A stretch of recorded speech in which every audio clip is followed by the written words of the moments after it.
Queens of the World. Mary II, Queen of England, Scotland, and Ireland. Thank you to Magellan TV for sponsoring this video. Queen Mary II was half of England's only joint monarchy and half of a pair of powerful sister queens. She betrayed her father and took his throne with the support of her Dutch husband, William of Orange. She preferred to take a back seat, but ended up doing most of the governing while William was away at war. There is evidence that both she and her sister Anne had romantic relationships with women. Mary's life was marred by reproductive tragedy and cut short by smallpox. Let's examine the life of Queen Mary II. Mary was born on April 30th, 1662 at St. James's Palace, London. Her father was Prince James, Duke of York, the younger brother of King Charles II, who had just regained the throne in 1660 after the English Civil War. While the brothers were living in exile in France, James had an affair with Anne Hyde, the daughter of an advisor. Anne became pregnant and James promised to marry her. But when the monarchy was restored, no one, including Anne's father, expected the reminted prince to keep his promise and wed a commoner. But he did, and the pair lived a happy life together. Anne gave birth to 8 children, and James doted on them, unusual for a royal father of the time. Sadly, only 2, Mary and Anne, survived to adulthood. Mary was named after her paternal great-great-grandmother, Mary, Queen of Scots. The sisters were christened and raised Anglican, per the request of their uncle, King Charles. But their parents became enamored of the Catholic faith and converted. When this became public, the Protestant people were outraged. King Charles himself had strong Catholic leanings, but he condemned the political complications his brother's faith would entail. Anne Hyde died at just 34, probably from breast cancer. Years later, Mary commissioned a painting of her dear mother and hung it in her drawing room. As was customary at the time, the sisters didn't live with their parents. Instead, they were raised by a governess, Lady Frances Villiers, at Richmond Palace. They were educated by private tutors in music, dance, drawing, French, and religion. Even though they were second and third in line to the throne, they weren't instructed in much beyond traditional feminine arts. Educating women was not in fashion at the time. Their father visited them occasionally. 2 years after the death of their mother, he brought them a playmate, his new bride, Mary of Modena. She was just 15, only 4 years older than Mary. The 3 girls remained good friends for much of their lives. From the age of 9, Mary wrote passionate letters to an older girl, Frances Apsley. She was appointed a maid of honor to the princess. Mary idolized Frances, whom she called her dearest, dearest, dearest, dearest, dear husband. In their narrative, the princess played the part of the often neglected wife. She filled pages with passionate endearments and was jealous of Frances's other friendships, including with her younger sister Anne. In the correspondence between Frances and Anne, the girls adopted pen names, Samandra and Zafaris, lovers in a popular drama of the time. When Mary was 15, she was informed of her betrothal to her first cousin, William III, Prince of Orange and Stadtholder of Holland. He was 27. The princess wept for 2 days. William's mother, Mary Princess Royal, had been the king's sister, thus he was 4th in line to the British throne after James, Mary, and Anne. King Charles was at first opposed to the marriage. He wanted his niece to wed Dauphin Louis of France so that their child would be a Catholic heir to the throne. But Parliament forced a marriage to a Protestant prince. Mary cried through her wedding and was mortified at the bedding ceremony, which was attended by all the court, including her father and uncle. The newlyweds had to wait 2 weeks for bad weather to pass before they could leave for Holland. After a rough crossing, the harbor of Rotterdam was frozen, and they had to land in a small village and walk through the frigid countryside until coaches met them. After the humbling journey, they made a formal entry into The Hague in a grand procession. Mary was popular in her new homeland. She was animated, personable, graceful, and impressively tall at 5'11". William was only 5'6". She had long, dark hair, brown eyes, and a smooth complexion. She continued to write devoted letters to Francis. Quote, "Though I have played the whore a little, I love you of all things in this world." She described the child in her womb as a bastard and said Francis had been cuckolded by the prince. She also expressed her fears that time and distance would cause their love to wane. And that it did. Francis became uncomfortable with Mary's platitudes and responded formally. Historians vary on their interpretation of this intense friendship. Some believe it is evidence of a romantic, possibly even sexual relationship. Others view it through the lens of courtly love. Aristocratic women had almost no access to men outside of their arranged and often loveless marriages, but they did have the freedom to choose their female friends, and intense relationships between women were common. Additionally, people of the time did not view sexuality as an identity, but thought of it in terms of individual relationships and encounters. Though Mary's marriage started off distantly, the couple's affections grew. They bonded over mutual devotion to Protestantism. William was often away on military campaigns, and he had a number of male favorites. Still, he cared deeply for Mary. Within a month of their marriage, she was pregnant. But while visiting William at a military encampment, she suffered a miscarriage. This tragedy may have permanently damaged her fertility. She had illnesses about once a year for the next 3 years, which may have been additional miscarriages. Childlessness would be the greatest sorrow of her life. Back in Britain, King Charles had yet to father a legitimate heir. His wife, Catherine of Braganza, suffered at least 3 miscarriages, but delivered no healthy children. The Protestant nation was fretting about having Catholic James on the throne next. King Charles did have a number of illegitimate children, the eldest of whom, the Duke of Monmouth, was putting out feelers about claiming the throne. He visited Holland and was hosted by William and Mary. Feathers in London were ruffled, but William did not believe Monmouth was a serious threat to his uncle. Charles II died in 1685, and Mary's father became King James II of England and Ireland and 7th of Scotland. Mary was playing cards when her husband informed her of the accession and that she was now heir presumptive.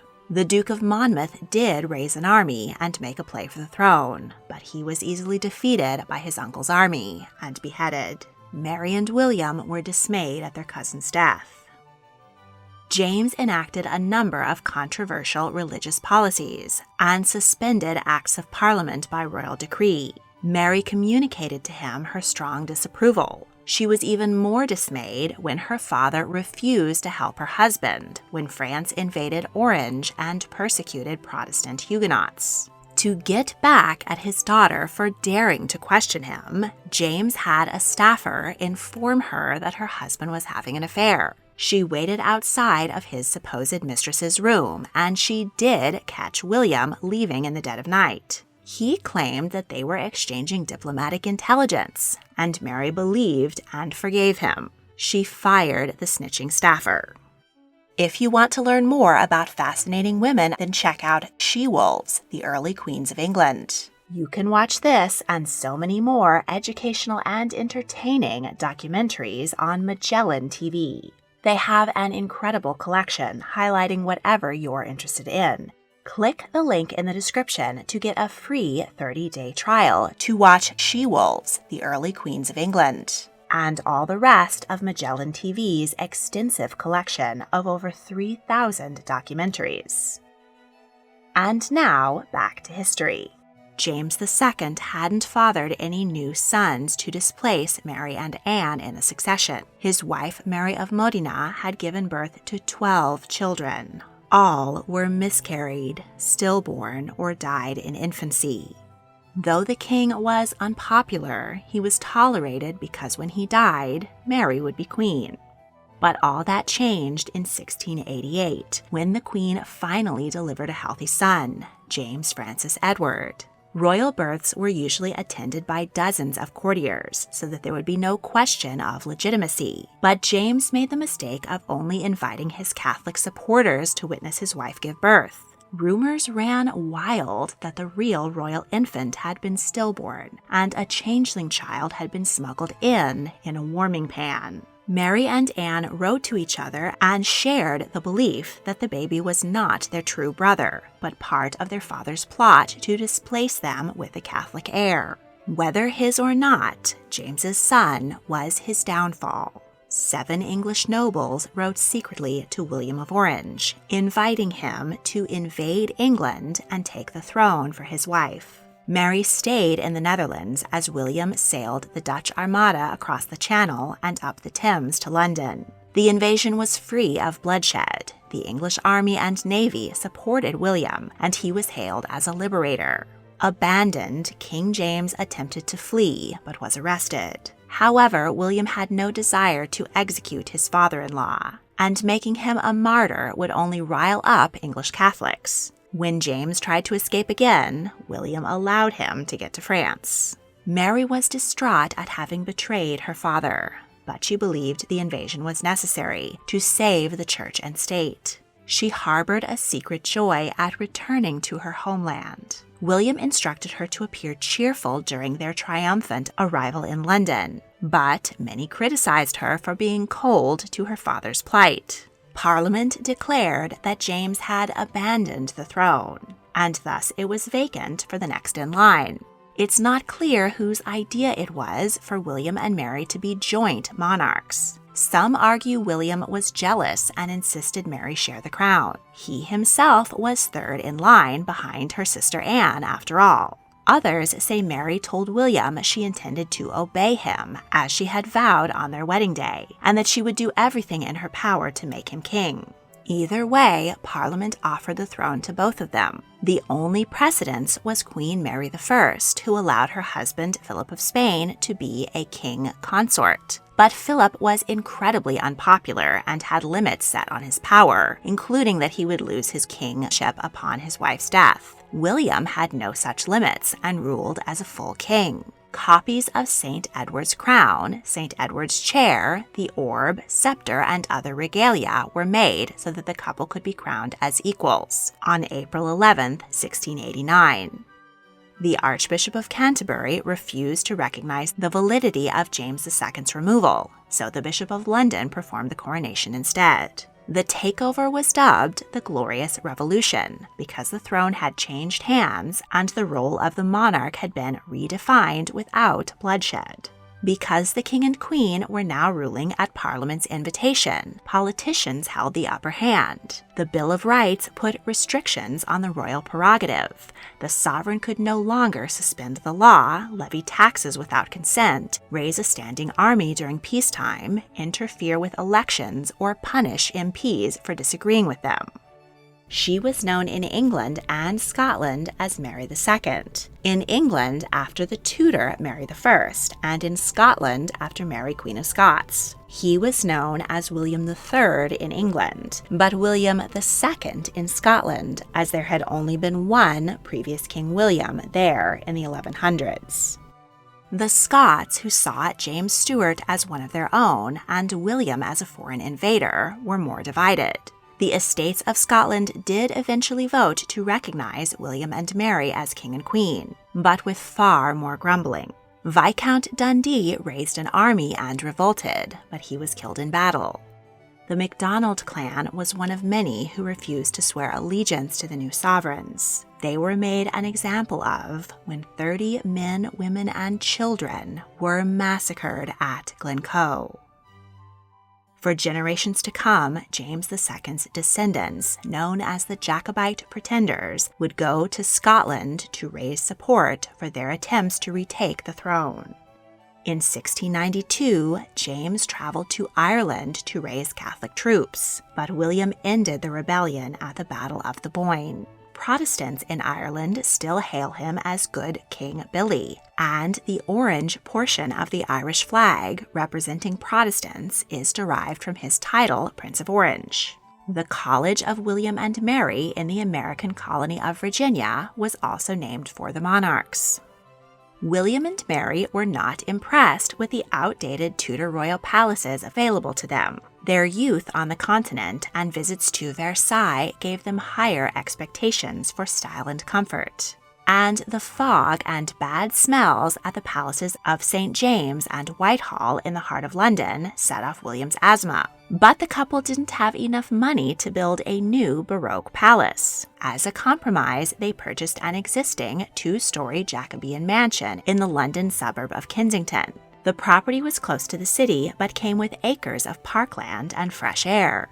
They kept the original house and added new wings to transform it into a palace. Mary had royal apartments built, including the Queen's Gallery, in which she could admire her art collection. The court moved in shortly before Christmas 1689, and for the next 70 years, Kensington Palace was the favored royal residence in London. The couple also created a country retreat. They tore down Henry VIII's favorite palace, Hampton Court, to create this Baroque masterpiece to rival Versailles. 2 new suites of chambers were built, equal in size to reflect William and Mary's status as joint monarchs. Mary kept her vast collection of blue and white porcelain here. But when Mary died, William lost interest in the project, and only the back was ever completed.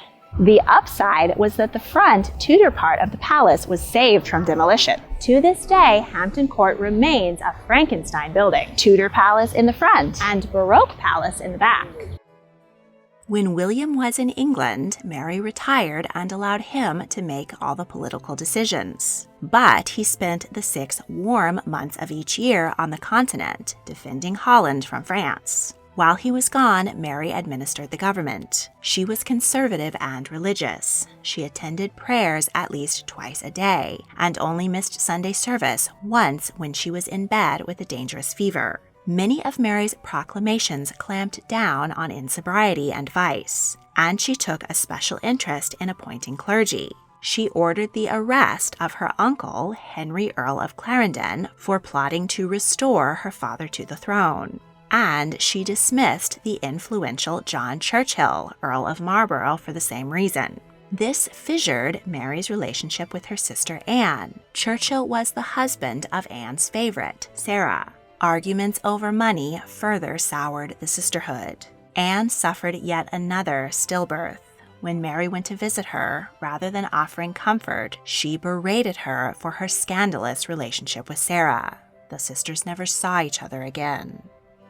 Mary was healthy and fit. She regularly walked the 3 miles between her palaces of Whitehall and Kensington. It seemed likely that she would outlive her husband and sister, both of whom suffered ill health. But in the autumn of 1694, she contracted smallpox. She sent away anyone who had not previously had the disease to prevent the spread of infection. Anne, pregnant again, said that she would risk herself and her child to see her sister, but Mary insisted that she remain safely away. Mary got her affairs in order by burning many of her letters and journals, destroying secrets and insights into her character, and obscuring herself from future historians. Her physicians applied the standard, torturous, and useless treatments of bleeding and blistering. Several days into her illness, her lesions disappeared, and she felt improved. Her doctors hoped that she'd only had measles rather than the dreaded smallpox. But the disease had in fact turned on her internal organs, and her condition deteriorated quickly. Queen Mary died at Kensington Palace shortly after midnight on the 28th of December, 1694. She was just 32 and had been queen for only 5 years. William was devastated by Mary's death and described himself as the miserablest creature on earth. Her father James considered her death divine retribution for breaking the 5th commandment. The queen was widely mourned. During a cold winter in which the Thames froze, her embalmed body lay in state in the banqueting hall of Whitehall for 2 months. On the 5th of March, she was buried at Westminster Abbey in the first royal funeral attended by members of both Houses of Parliament. Despite not having an heir, William refused to remarry. Rumors about his sexuality circled. He is believed to have had affairs with 2 Dutch courtiers, Hans Willem Bentinck and Arnold Joost van Keppel, to whom he gave English titles and land. William promoted religious tolerance, but pretty much let Parliament rule England. While riding in the park, the king's horse stumbled in a mole's burrow. William was thrown and broke his collarbone. While in bed recovering, he developed pneumonia and died at 51. King James toasted the little gentleman in the black velvet waistcoat, meaning the mole who had brought down his royal enemy. William was buried in Westminster Abbey next to Mary. Their wax funerary effigies stand side by side to this day. Because Mary was 5 inches taller, William's effigy stands on a cushion. Next to inherit the throne was Mary's younger sister Anne. Unlike Mary, she was not willing to share her throne, and her husband was fine with that. He looked the other way while the queen carried out scandalous romances with ladies of the court. She was a politically active and powerful queen who oversaw the forging of the new nation of Great Britain. But her numerous reproductive tragedies brought the Stuart dynasty to an end and changed the British monarchy forever. In the next episode, we'll meet Queen Anne. Don't want to wait to see the next episode? Patrons get exclusive early access to all of my multi-part series. If you would like to join my Patreon and help me make more fascinating videos, click on the link in the description. Thank you for watching.